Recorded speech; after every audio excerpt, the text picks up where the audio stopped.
চুয়াডাঙ্গা জেলা এটি বাংলাদেশের দক্ষিণ পশ্চিমে অবস্থিত।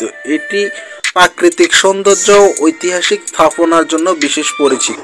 জেলাটিতে বেশ কিছু উল্লেখযোগ্য স্থাপনা রয়েছে যা পর্যটকদের আকর্ষণ করে বা মনোমুগ্ধ করে। আলমডাঙ্গা মল্লিকপাড়া জামি মসজিদ এটি ঐতিহাসিক স্থাপনা হিসেবে বিশেষ পরিচিত।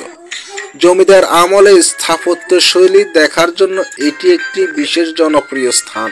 মাসিপুর রাজবাড়ি চুয়াডাঙ্গা আলমডাঙ্গা উপজেলা অবস্থিত। এই রাজবাড়িটি ঐতিহাসিক ও সাংস্কৃতিক দিক থেকে অতি গুরুত্বপূর্ণ। ডিসি ইকো পার্ক এটি চুয়াডাঙ্গা সদর উপজেলায় অবস্থিত এবং পারিবারিক বিনোদনের জন্য আদর্শ।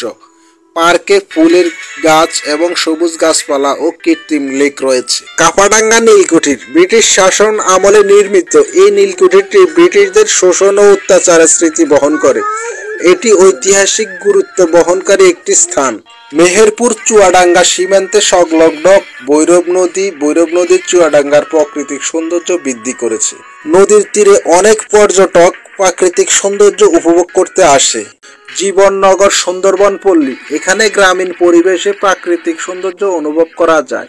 এই এলাকাটি কৃষি, জলাশয় এবং সবুজ শ্যামলে ভরপুর। কেদারগঞ্জ রেল স্টেশন ঐতিহাসিক এই রেল স্টেশন ব্রিটিশ আমলে নির্মিত।